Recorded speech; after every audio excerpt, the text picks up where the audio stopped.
All right, so I did promise that I was going to read some more Elvis and Kathy today, as well as some more Child Bride, and possibly From Here to the Great Unknown. There's a lot to read in these books. There's so much information about Priscilla Presley that is different than what she tells the press and what she puts in her books and what she talks about on her shows that she charges hundreds of dollars for people to come to listen to this.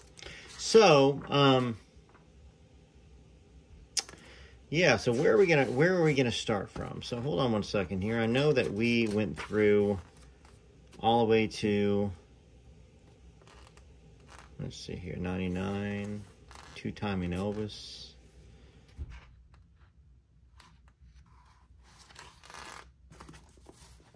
We read Dark Fairy Tale. I do remember that. Let's see here. We read part of this.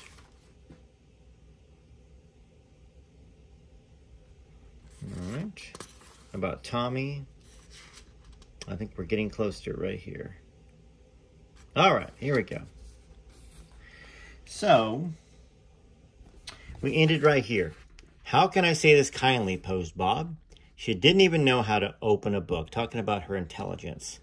And that was the exams, I believe the professor possibly, or the roommate.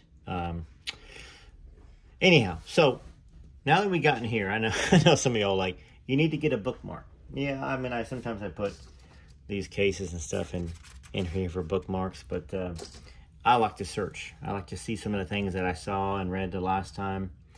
All right, so let's continue here. The common thought about her was, frankly, that she wasn't very bright, Steve Fox explained. And Priscilla's grades bore this out. Jacqueline Momberg, Dean of Girls, described them as below average. Whether that was her innate ability or the lack of interest, I've got no idea. However, Steve, a sophomore whose father was a diplomat, sensed that people underestimated Priscilla, and that's probably been a gift to her. How could Priscilla Bayou be expected to focus on a 9th grade English when she was living a fairy tale? She spent Christmas with Elvis Presley at his private party, where he gave her a platinum watch inlaid with diamonds. She would later contend that a classmate betrayed her and leaked to the school that she was seeing Elvis. But Priscilla openly exhibited her watch that December to the school secretary, to Stephanie McCann, to Linda Williams. She was really happy to show it off, recalled Barbara Sobelman, a bare acquaintance. Curry Grant, sometimes with Carol, continued to appear at Elvis's parties, including Christmas. The Grants, in fact, spent New Year's Eve at the Von Steuben Hotel in Frankfurt with Cliff Gleaves and Gerda and Paul and Anne Bayou.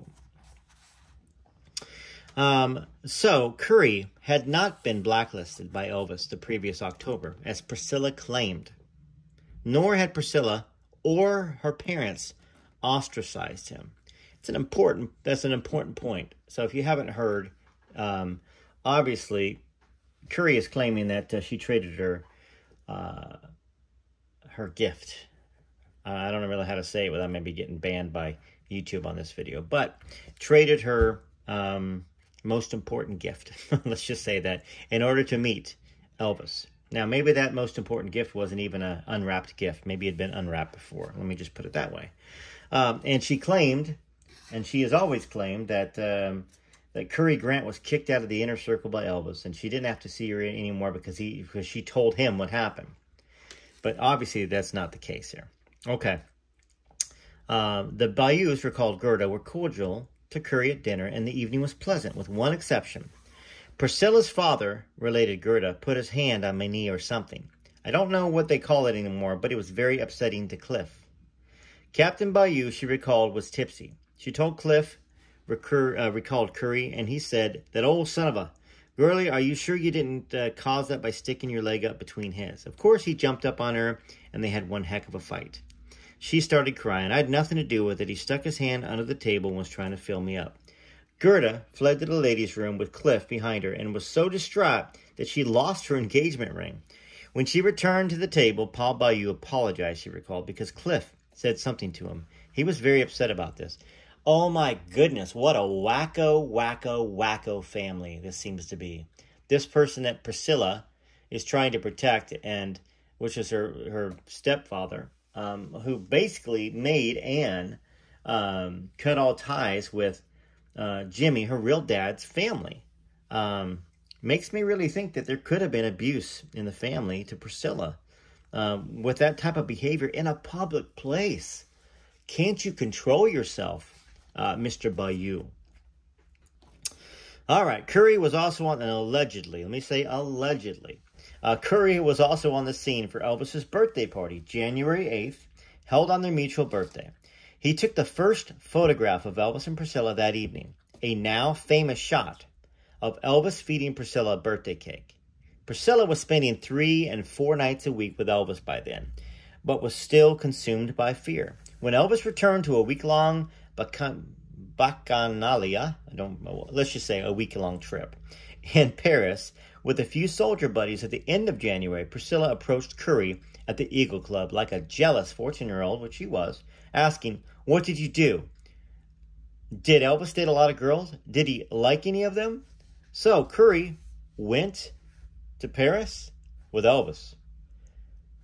So how can you believe a single thing Priscilla says?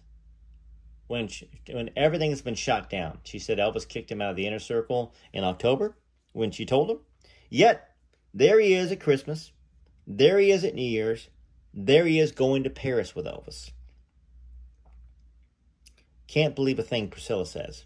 That's my perception, my opinion. That's what this book is showing. And maybe that should be the name of this video. Child Bride Priscilla. You can't believe a thing she says. So let's continue. Priscilla's reverie drew to a close at the end of February, as Elvis's tenure in the Army ended, and he prepared to return to the States and resume his interrupted career. She had been sprinkled with Elvis fairy dust for just over 5 months. 5 months that would intrigue the world. The public at large got its first inkling of Priscilla Bayou at 9 a.m. German time on Monday. That was March 1st, 1960, from an unexpected source. Okay, so this book says Elvis himself. All right, so the occasion was a farewell press conference the day before his departure, attended by 70 newsmen who had congregated in Friedberg to hear the singer-soldier wax eloquent on Army life. They received an unexpected bonus when Elvis, clearly besotted, revealed that he had been seeing a young American girl named Priscilla Bayou, the daughter of an Air Force captain. Priscilla came by her later gilding of the truth naturally. For Elvis altered the facts that morning. Priscilla, he volunteered, was 16, and her meetings took place, he said, in her father's home. Interesting. So I kind of thought, now, once again, I know I read it somewhere else, that Priscilla's family leaked that she'd be at the airport. So perhaps it was a double whammy. That the press heard about Priscilla. Not that I couldn't imagine that they wouldn't have heard about it or in advance, but even then, 16, did Priscilla tell him she was 16? I don't know. When you go back 30, 40, 50, 60 years, the difference between 14, 15, and 16, when somebody tells you that, or you heard that perhaps Lamar offered, that he was scared that Elvis was going to be put in jail. I don't know. But interesting enough, Elvis did say that she was 16 and their meetings took place in the father's home. That afternoon, the Bayou's phone would not stop ringing. Paul Bayou had no idea that Elvis had released Priscilla's name in the press conference. He did his best to support the star's fabricated account, maintaining to reporter that his daughter's friendship with Elvis was nothing serious. His only concern, he said later, was that he not embarrass Elvis. Priscilla posed for pictures by a framed photo of Elvis and told journalists she was very fond of him. The press, according to the main man, who often wrote about Elvis in American movie magazines, did not take the story seriously. Wouldn't have been hard to find out she was 14, so makes you wonder, did the press ignore it? Did they say, oh yeah, I'm 16? Or did they know she was 14 and it wasn't a big deal? Because first off, Elvis is going back to Hollywood, and he just said that he was seeing a young American girl named Priscilla Bayou, the daughter of an Air Force captain. And he didn't say much more of that because obviously, we remember the interview in Graceland in Vernon's office where he said, what did he say? He said, no, basically it wasn't a big deal. I can't remember what he said exactly. no serious love affair or something like that. So let's go. So Priscilla was riding a rocket, holding on for dear life. She spent Elvis's last night in Germany in his bedroom, where they had spent most of their evenings together. It was, by her description, a desperate, passionate night, with Priscilla, a confused teenager, saying goodbye to her boyfriend, making frenzied love to Elvis, pleading with him to go completely all the way. As they lay in bed later, she wrote in her memoir that he told her for the first time that he loved her. Curry and Carol Grant were at the house that evening for the big farewell, and Elvis asked them to bring Priscilla to Bad Newham the next morning to say goodbye. This was another point in contention between Curry and Priscilla when they met in the spring of 1996 with this author, who was an attorney, by the way. So let's go over that. Author says, did Curry ever see Elvis again after you told Elvis about? Priscilla said, no, he was not there after that. I never saw him at the house after that. Author said, did he drive you to Elvis's house the day Elvis left? Priscilla said, no. To Bad Newham? No. The author said, Curry, didn't you say that you and Carol drove Priscilla from her home to Elvis's home the day he left? Curry said, uh-huh, at Elvis's request.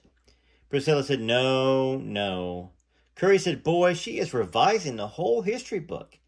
Carol and I picked her up at her house because Elvis asked me the night before to bring her out to say goodbye. Then we drove from Elvis's house, after we were there for a half an hour or so, to the base so he could say goodbye to his friends, all four of us. Priscilla said, what? Wait, excuse me.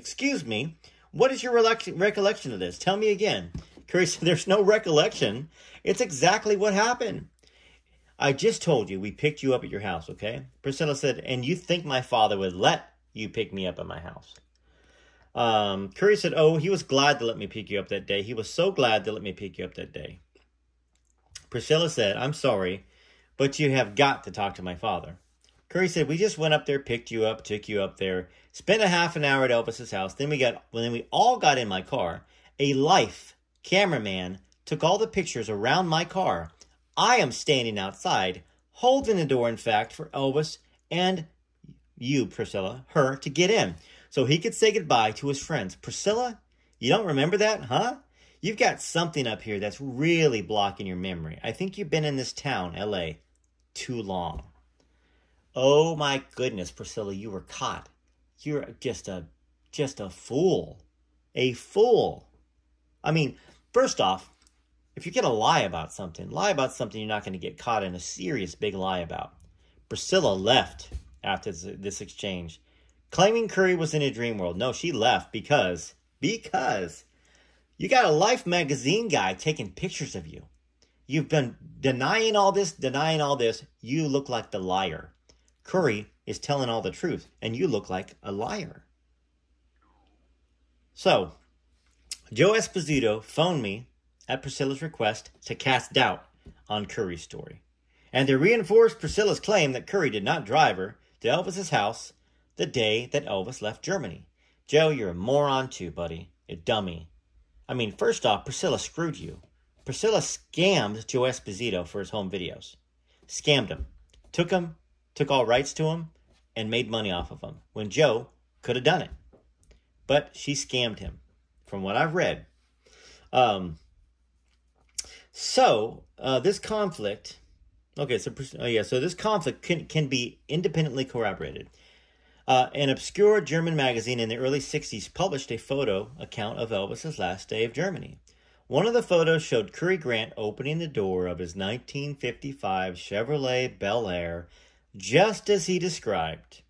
For Priscilla Bayou, the story maker, the misrememberer, the perhaps liar, and Elvis Presley to go to the base. Curry's veracity on this point did not prove conclusively that Priscilla was lying or in denial about all of their points of disagreement, but it went a long way towards establishing his legitimacy and her desperation, first off, to cast any doubt that she can on Curry, even though she vehemently denied that Curry was ever around, and he was around. There's pictures of him with Elvis on New Year's. You know, there's pictures of him on the day Elvis is leaving with Priscilla, as he said, driving them. If there was an issue here, as Priscilla claimed, to cast doubt on Curry's story, none of that stuff would be true. Ray Gunther, a scientist and an expert witness with over 10 years experience evaluating truthfulness by measuring the stress level of a person's voice via a special computer called a Personality Stress Evaluator, or PSE, analyzed the tape recording of Curry and Priscilla, their May 1996 face-to-face confrontation, on 28 points. In dispute between Curry and Priscilla, Gunther found Curry to be telling the truth 100% of the time. He determined that Priscilla was deceptive in all but one of her statements, that she believed Curry had introduced himself jokingly as Johnny Appleseed. That's the only thing that was truthful. Curry, however, was deemed truthful in saying that he did not remember using the name Johnny Appleseed. So, nothing there. Not that it's even important. Gunther found Curry to be telling the truth on these points. When he said that Priscilla approached him in the back of the snack bar and asked for an introduction to Elvis. He found Curry to be telling the truth that he never told Priscilla he knew Elvis. He found Curry to be telling the truth that he suggested he meet her parents first. That was he that suggested, not her. Truthful that it was Priscilla's idea that they used the ruse of going to the movies to be alone. Found to be truthful that he and Priscilla did meet in the hills and make out on 4 different occasions prior to all of her meetings with Elvis. To her meetings with Elvis. Truthful that he and Priscilla did go all the way their last time in the hills before he took her to meet Elvis. Found to be truthful that he did not attempt to do anything, the R word, to Priscilla. Found truthful that he did pick her up at her house on Elvis's last day in Germany. Found truthful that there were pictures taken of Elvis and Priscilla of him and him outside his car. The scientific evidence now established that Priscilla was deceptive or lying when she said. So here we go. Now this is 1996, okay, folks? This is not 1967, not 1968, not 1959, not 1960. This is Priscilla, a grown dang woman, okay? 1996, she would have been what? He's 21, somewhere around her 50s. Okay, I don't need the exact age, but old enough to tell the truth, right? Priscilla was found to be deceptive or lying when she said that she had no interest in meeting Elvis. She was deceptive or lying when she said that it was her idea to have Curry meet her parents. Deceptive or lying when she said that Curry approached her and asked if she wanted to meet Elvis. Found to be deceptive or lying that she did not know that Curry was a friend of Elvis's. Found to be deceptive or lying when she said that Curry did not drive up to the hills to make out. That her and Curry. Found to be deceptive or lying when she said that Curry tried to take advantage, that R word, her on the way home from Elvis's. Found to be deceptive or lying that she blew the horn. Found to be deceptive or lying when she said that he pulled the car over into a dirt road. Found to be deceptive or lying when that Curry took her by the Rhine River and tried to take advantage of her a second time, the R word. Found to be deceptive or lying that she told her parents that Elvis, that she told her parents and Elvis that Curry tried to, the R word, her. Found to be deceptive or lying when she said that Curry did not pick her up to drive her to see Elvis on his last day in Germany. That there, folks, is... It's not outside the realm of reality that Curry being found truthful, all of these, and then Priscilla being deceptive or lying, all of these by an expert. Ray Gunther, an expert.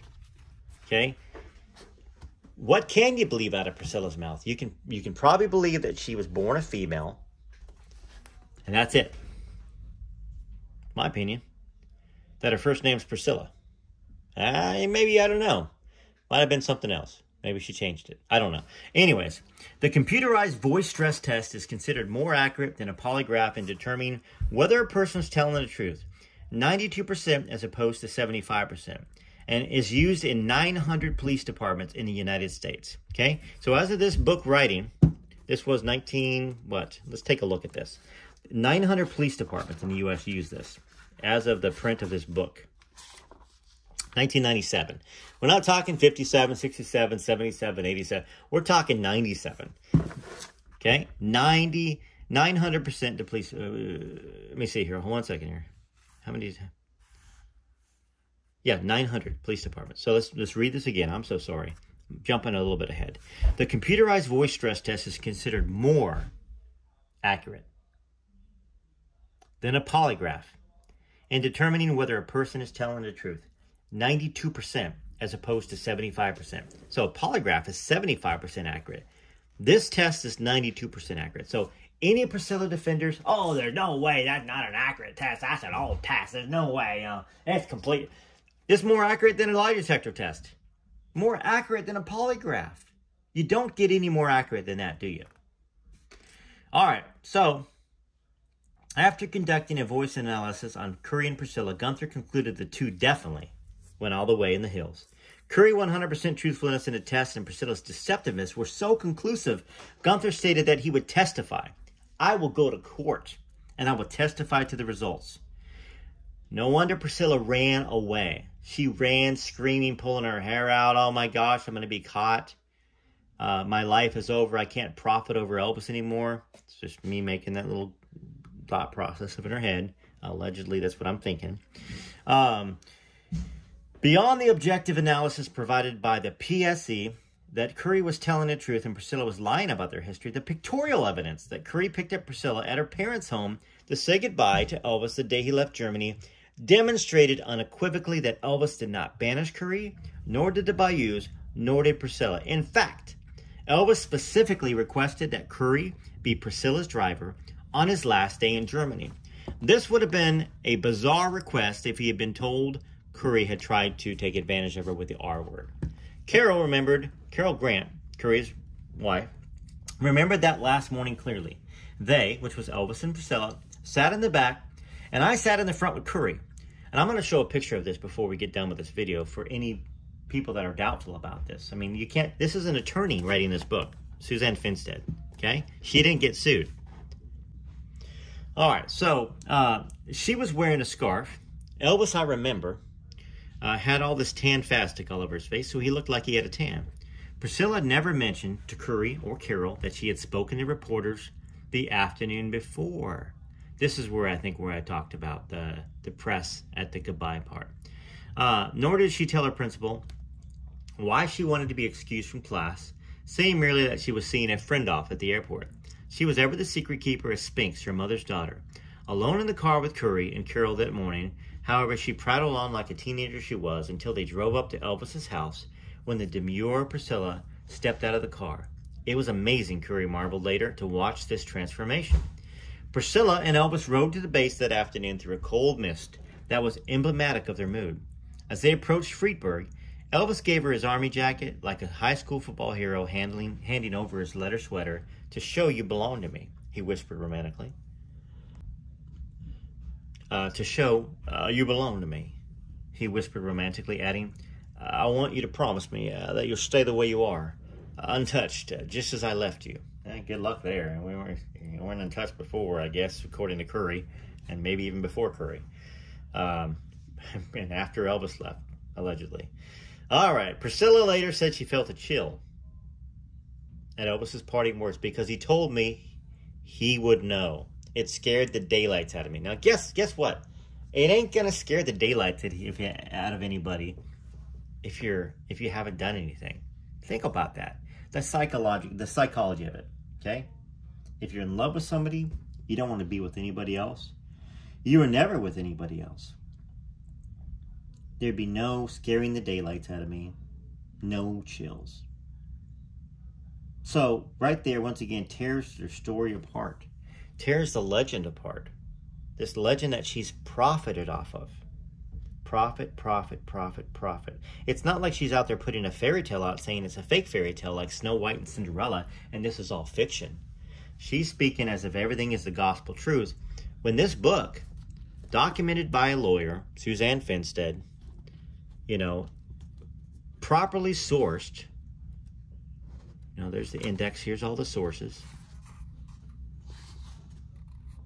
Interviews, you know, she's got expert stress analyzers. Brought in Priscilla herself until Priscilla ran away. Run away, Priscilla, run away. Anyways, that's not the Priscilla I thought I knew. That's what Elvis probably thinking. Oh my goodness. So let's continue. So, scared the daylights out of me. Elvis kissed her and got out of the car to board a bus that would take him to the plane. Priscilla headed for the airport, numb.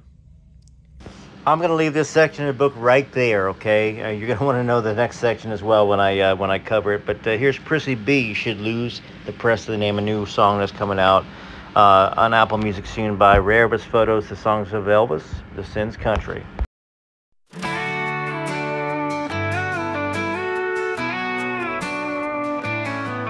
Lisa was the sweetest girl. Her daddy loved her so. Prissy took her to L.A., replaced Elvis with Mike Stone. Then she ran out of cash and sued the king of rock and roll. Made him sell his royalties and play show after show. She put Elvis in an early grave, then laughed upstairs at Graceland. At least that's what a witness said, when Prissy should have saved him. Instead she drank poor Elvis and took Lisa Marie away. Elvis fans, they don't forgive her to this very day. Prissy B should lose the Presley name.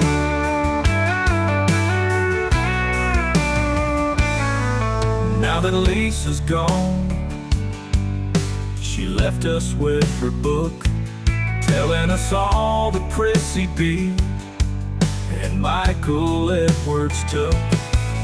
Took her joy and took her dreams, took her innocence away.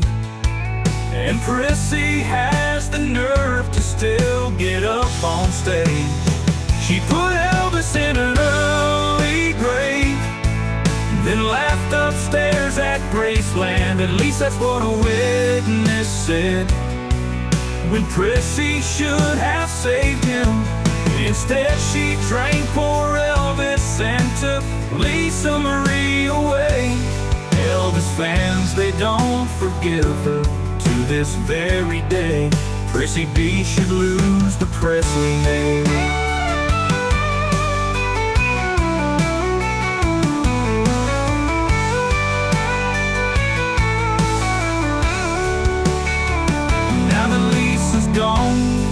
She left us with her book, telling us all that Prissy B and Michael Edwards took.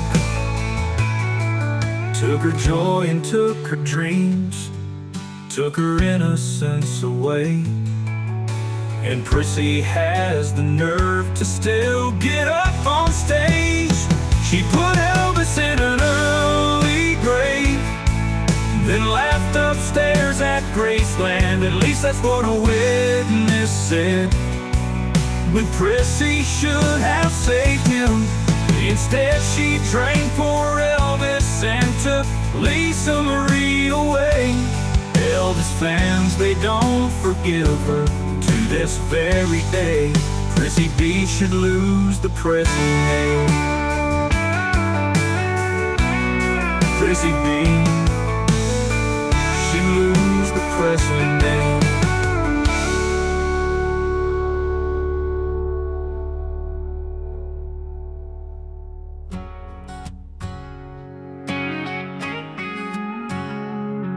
He walked on stage with a smile, made our dreams come true for a while.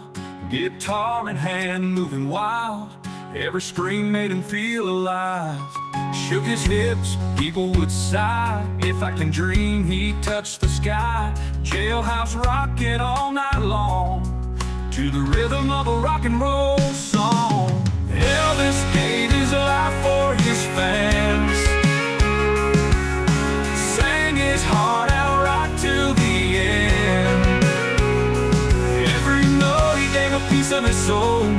Because rock and roll made him whole. Here's where music ended and began. Elvis gave his life for his fans.